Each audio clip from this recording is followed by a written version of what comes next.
નમસ્કાર મિત્રો, અક્ષર અકાદમીના online platform પર હું પ્રોફેસર ડૉક્ટર બી રાઠોડ આપનું સ્વાગત કરું છું. સ્પર્ધાત્મક પરીક્ષાની તૈયારી કરતા ગુજરાતના વિદ્યાર્થીઓને પરીક્ષામાં જરૂરી માહિતી અને માર્ગદર્શન મળી રહે એટલા માટે અમે જુદા જુદા વિષયના વિડીયો લઈને આપની સમક્ષ ઉપસ્થિત થઈએ છીએ. આજનો આ જે વિડીયો છે એમાં કરંટ અફેર્સ અંતર્ગત માર્ચ મહિનાના જે રાષ્ટ્રીય અને આંતરરાષ્ટ્રીય જે એવોર્ડ છે એ એવોર્ડની વિગતો જોઈશું. મિત્રો, આજનો આ વિડીયો એ આગામી પીએસઆઈની પરીક્ષા, પોલીસ કોન્સ્ટેબલ, સીસીઈ અને અન્ય સ્પર્ધાત્મક પરીક્ષા માટે ખૂબ જ ઉપયોગી છે. એટલે વિડીયો શરૂઆતથી અંત સુધી જોવા વિનંતી છે. જોઈએ વિગતો. હા, મેંગલુરુ ઇન્ટરનેશનલ એરપોર્ટ વર્ષ 2025નો એરપોર્ટ સર્વિસ ક્વોલિટી ASQનો બેસ્ટ એરપોર્ટ એટ અરાઇવલ્સ સર્વશ્રેષ્ઠ આગમન સેવા પુરસ્કાર જીત્યો. એટલે કે સર્વશ્રેષ્ઠ આગમન સેવા પુરસ્કાર મેંગલુરુ ઇન્ટરનેશનલ એરપોર્ટને. ગુજરાતને લગતો એવોર્ડ છે, પરીક્ષા માટે અગત્યનો છે. ગુજરાત અર્બન ડેવલપમેન્ટ મિશન GUDMની best community impact project award માટે પસંદગી કરવામાં આવી. એના પછીનો અગત્યનો એવોર્ડ છે, હા, એજ્યુકેટ ગર્લ્સના સંસ્થાપક સફીના હુસેનને ટાઈમ્સ મેગેઝિને વિમેન ઓફ ધી યર 2026નો એવોર્ડ આપ્યો. સફીના હુસેનને રોમન મેક્સેસે એવોર્ડ પણ મળ્યો. હા, ભારતીય લેખક અને વિચારક ગુરુચરણ દાસને US લિબર્ટી ઇન્ટરનેશનલ દ્વારા 2026 લાઈફ ટાઈમ અચીવમેન્ટ એવોર્ડ અપાયો. આ એવોર્ડ મેળવનાર એ પોતે પ્રથમ ભારતીય છે. શિકાગો એલ્યુમની એટલે ભૂતપૂર્વ વિદ્યાર્થી એવોર્ડ મેળવનાર કૃષ્ણમૂર્તિ વી સુબ્રમણ્યમ એ ભારતના પ્રથમ અર્થશાસ્ત્રી બન્યા. હા, ગડ્ડૂર તેલંગાણા ફિલ્મ એવોર્ડ 2026માં તેલુગુ અભિનેતા ચિરંજીવીને NTR નેશનલ ફિલ્મ એવોર્ડ અને અભિનેત્રી રશ્મિકા મંદાનાને સર્વશ્રેષ્ઠ અભિનેત્રીનો એવોર્ડ અપાયો. ફિલ્મનું નામ છે ગર્લફ્રેન્ડ માટે. પ્રસિદ્ધ ખગોળ ભૌતિકશાસ્ત્રી પ્રોફેસર યશવંત ગુપ્તાની ઓમ પી બિરલા મેમોરિયલ એવોર્ડ 2025 માટે પસંદગી કરવામાં આવી છે. 98માં ઓસ્કાર એવોર્ડ અથવા ઓસ્કાર એવોર્ડ 2026ની વિગતો આપણે જોઈએ. વન બેટલ આફ્ટર અનધર ફિલ્મને સર્વશ્રેષ્ઠ ફિલ્મનો એવોર્ડ આપવામાં આવ્યો છે. પોલ થોમસ એન્ડરસનને સર્વશ્રેષ્ઠ દિગ્દર્શકનો એવોર્ડ આપવામાં આવ્યો છે. ફિલ્મ સિનર માટે માઇકલ જોર્ડનને સર્વશ્રેષ્ઠ અભિનેતાનો એવોર્ડ અપાયો. ફિલ્મ હેન્ડમેડ માટે જેસી બેકલેને સર્વશ્રેષ્ઠ અભિનેત્રીનો એવોર્ડ અપાયો. અને અહીંયા જે ફિલ્મ છે વન બેટલ આફ્ટર અનધરને સૌથી વધુ 6 જેટલા એવોર્ડ આ પ્રાપ્ત થયા છે. જો એના પછીનો મુદ્દો, હા, દિલ્હી સાહિત્ય અકાદમી દ્વારા 24 ભારતીય ભાષાઓ માટેના સાહિત્ય અકાદમી એવોર્ડ 2025ની જાહેરાત કરવામાં આવી. એમાં 8 જેટલા કાવ્ય સંગ્રહો છે, 4 નવલકથાઓ છે, 6 વાર્તા સંગ્રહો છે, 2 નિબંધ સંગ્રહો છે, 1 વિવેચન છે, 1 આત્મકથા અને 2 સંસ્મરણોની પસંદગી કરવામાં આવી છે. આપણા માટે અગત્યનું એ છે કે ગુજરાતી ભાષા માટે આધુનિક કવિ યોગેશ વૈદ્યનો કાવ્ય સંગ્રહ છે ભટ્ટ ખડકીની પસંદગી કરવામાં આવી. એટલે આ જે મુદ્દો છે એ પરીક્ષા માટે અગત્યનો કહી શકાય. International film festival of Delhi એટલે કે IFFD 2026માં તેલુગુ અભિનેતા નંદામુરી બાલાકૃષ્ણનને લાઈફ ટાઈમ અચીવમેન્ટ એવોર્ડ આપવામાં આવ્યો. Kalinga institute of social sciences દ્વારા નીતા અંબાણીને હ્યુમેનિટેરિયન એવોર્ડ 2025 એનાયત કરવામાં આવ્યો. હા, ભારતીય એનિમેટેડ ફિલ્મ ચીમી એ New York short animation film festival NYSAF 2026માં સર્વશ્રેષ્ઠ નિર્દેશકનો એવોર્ડ જીત્યો અને ફિલ્મના નિર્દેશક ડૉક્ટર પાર્થ સારથ મહંત છે. નેપાળી ભાષામાં બનેલી સિક્કિમની ફિલ્મ શેપ ઓફ મોમા એ રશિયામાં આયોજિત spirit of fire international film ફેસ્ટિવલમાં 2 એવોર્ડ જીત્યા છે. એના પછીનો મુદ્દો પરીક્ષા માટે અગત્યનો છે. 44 વર્ષની ઉંમરે સ્ટોકહોમ વોટર પ્રાઇઝ 2026 મેળવનાર પ્રોફેસર કાવે મદાની સૌથી નાની ઉંમરના યુવા વૈજ્ઞાનિક બન્યા. મિત્રો, જે સ્ટોકહોમ વોટર પ્રાઇઝ છે એ વિશ્વ જળ દિવસ નિમિત્તે જાહેર કરવામાં આવે છે અને એ વોટર અંગેનું નોબેલ પ્રાઇઝ ગણાય છે. જે વિજેતા છે એ પ્રોફેસર કાવે ઈરાની વૈજ્ઞાનિક છે. પ્રોફેસર કાવે મદાની એ ઈરાનના વૈજ્ઞાનિક છે અને હાલમાં ન્યુયોર્ક યુએનમાં એ અધિકારી તરીકે ફરજ બજાવે છે.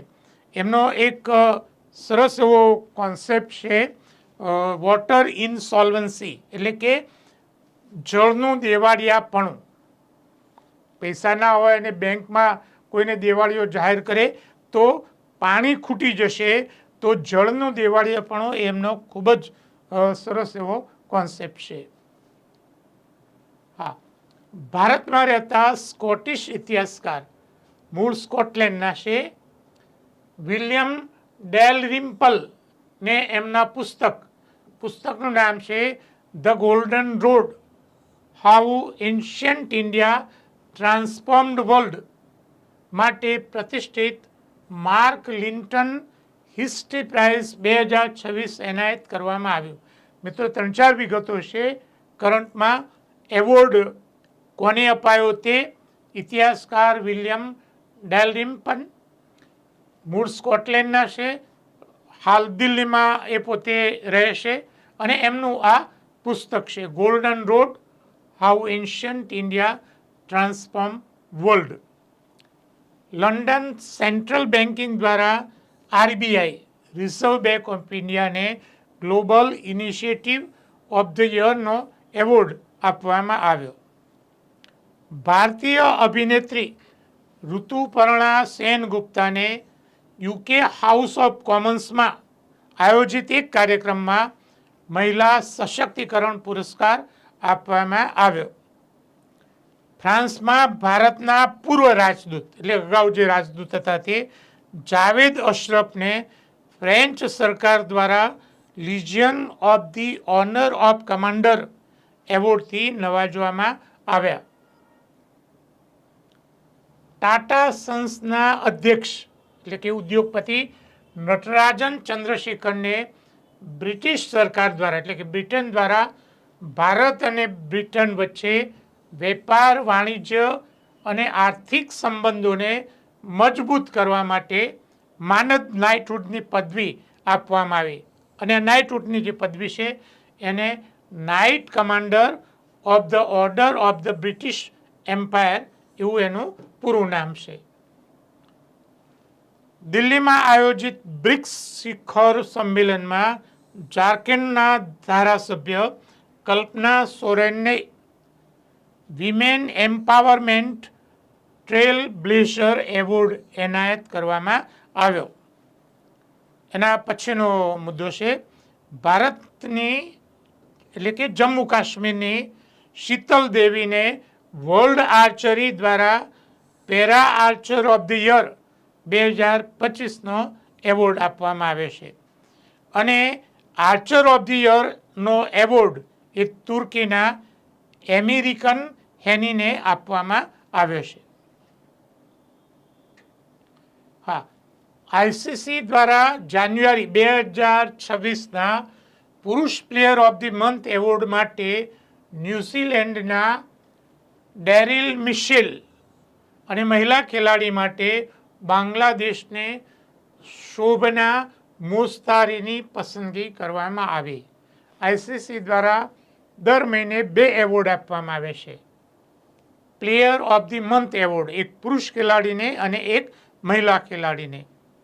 ઇન્દોરમાં યોજાયેલ નેશનલ પેરા ટેબલ ટેનિસ ચેમ્પિયનશિપમાં ગુજરાતે 4 ગોલ્ડ, 25 સિલ્વર અને 22 બ્રોન્ઝ મેડલ જીત્યા છે. ગુજરાતે સારી એવી સિદ્ધિ હાંસલ કરી છે. જ્યોર્જ રસેલે ઓસ્ટ્રેલિયન ગ્રાન્ડ માસ્ટર પ્રિક્સ 2026નો ખિતાબ જીત્યો છે. હા, બીસીઆઈ શુભમન ગિલને cricketer of the year, Rahul દ્રવિડને CK Naidu life time achievement award, Ayush માત્રેને લાલા અમરનાથ એવોર્ડ અને મિતાલી રાજને લાઈફ ટાઈમ અચીવમેન્ટ એવોર્ડ આપશે. જોઈએ બીજી વિગતો.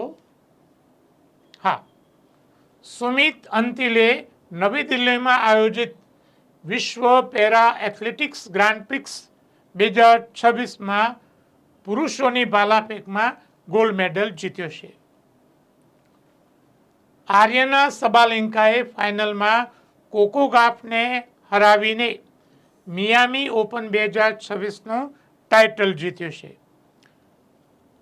T20 વર્લ્ડ કપ એવોર્ડમાં પ્લેયર ઓફ ધી ફાઇનલનો એવોર્ડ જસપ્રીત બુમરાહને અને પ્લેયર ઓફ ધી ટુર્નામેન્ટનો એવોર્ડ સંજુ સેમસનને અપાયો છે.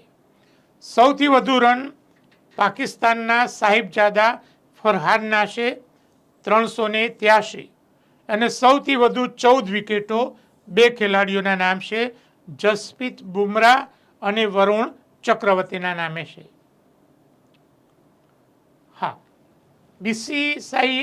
બીસીસીઆઈ દ્વારા વર્ષ દરમિયાન ક્રિકેટમાં સર્વશ્રેષ્ઠ પ્રદાન કરનાર માટે નમન એવોર્ડ 2024-25ની જાહેરાત કરી. મેટર રિપીટ થાય છે છતાં આપણે જોઈ લઈએ. હવે જે એવોર્ડ છે એ એવોર્ડની આગળ નમન એવોર્ડ 2024 આપવામાં આવ્યા. મિત્રો, લગભગ મોટાભાગના એવોર્ડ કે યોજનામાં વડાપ્રધાન શ્રીનું નામ ગમે તે રીતે આવી જવું જોઈએ, આપણને વાંધો નથી, પણ આ નમન એવોર્ડથી તમારે ગભરાવાની જરૂર નથી. એ વાર્ષિક એવોર્ડ જ છે, રાઈટ? આ શબ્દ અંદર ઉમેરવામાં આવે છે એટલે બંને સેમ છે. રાહુલ દ્રવિડ અને રોજર બિન્નીને colonel C K Naidu life time achievement award, Mithali રાજને પણ લાઈફ ટાઈમ અચીવમેન્ટ એવોર્ડ, હા મેટર ફરીથી હા અચીવમેન્ટ એવોર્ડ. પુરુષ કેટેગરીમાં પોલી ઉમરીગર ટ્રોફી શુભમન ગિલને અને મહિલા કેટેગરીમાં સ્મૃતિ મંદાનાને. બેસ્ટ ઇન્ટરનલ ડેબ્યુનો એવોર્ડ હર્ષિત રાણા પુરુષ કેટેગરીમાં અને શ્રી ચરણી મહિલા કેટેગરીમાં આપવામાં આવ્યો. અમેરિકાના કેલિફોર્નિયામાં યોજાયેલ ઇન્ડિયન વેલ્સ ઓપનમાં ઇટાલીનો જેનિક સિનરે પુરુષ સિંગલનો અને બેલારુસની આર્યના સબાલેન્કાએ મહિલા સિંગલ્સનો ખિતાબ જીત્યો. ભારતે world para athletics grand prix 2026માં 75 ગોલ્ડ, 69 સિલ્વર અને 64 બ્રોન્ઝ મેડલ સહિત કુલ 208 મેડલ સાથે પ્રથમ નંબરે છે. રશિયા બીજા નંબરે, બોસ્નિયા હર્ઝેગોવિના મેડલ વિજેતામાં ત્રીજા સ્થાને આવે છે. આઈસીસી દ્વારા ફેબ્રુઆરી 2026ના player of the month award માટે પુરુષ ખેલાડી માટે પાકિસ્તાનના સાહિબજાદા ફરહાનની અને મહિલા ખેલાડી માટે ભારતની અરુંધતી રેડ્ડીની પસંદગી કરવામાં આવી છે. હોકી ઇન્ડિયા વાર્ષિક એવોર્ડ 2025ની જાહેરાત કરવામાં આવી. એમાં હાર્દિક સિંહને પુરુષ કેટેગરીમાં, નવનીત કૌરને મહિલા કેટેગરીમાં પ્લેયર ઓફ ધી યરનો એવોર્ડ અપાયો. Major Dhyanchand lifetime achievement award Zafar ઇકબાલને, બિચ્છુ દેવી ખારીબામને ગોલકીપર ઓફ ધી યરનો એવોર્ડ અને સૌરભસિંહ રાજપૂતને એમ્પાયર ઓફ ધી યરનો એવોર્ડ આપવામાં આવ્યો. પરીક્ષાની તૈયારી કરતા વિદ્યાર્થીઓ માટે અમારા અગાઉના આ ઉપયોગી વિડીયો છે. આપે જોયા ન હોય તો એને જોઈ લેવા વિનંતી છે. વધુમાં પરીક્ષાની તૈયારી કરતા વિદ્યાર્થીઓ માટે અમે આ 2 ટેલિગ્રામ ચેનલ દ્વારા વિદ્યાર્થીઓને ઉપયોગી મેટર પૂરું પાડીએ છીએ. હજુ સુધી જો તમે અમારી આ ટેલિગ્રામ ચેનલમાં જોડાયા ન હોય તેમાં જોડાઈ જવા વિનંતી છે. વધુમાં અમે અમારું મેટર ઇન્સ્ટાગ્રામ અને ટ્વિટર ઉપર શેર કરીએ છીએ, તો અમારા આ બંને પ્લેટફોર્મને ફોલો કરવા વિનંતી છે. વધુમાં આજનો આ વિડીયો આપને પસંદ આવ્યો હોય તો એને લાઈક કરીને શેર કરવાનું ભૂલતા નહીં. અને હજુ સુધી જો તમે અમારી આ ચેનલને સબસ્ક્રાઈબ ન કરી હોય તો એને સબસ્ક્રાઈબ કરી દેશો અને બેલ આઇકોનને ચાલુ કરવાનું ભૂલતા નહીં.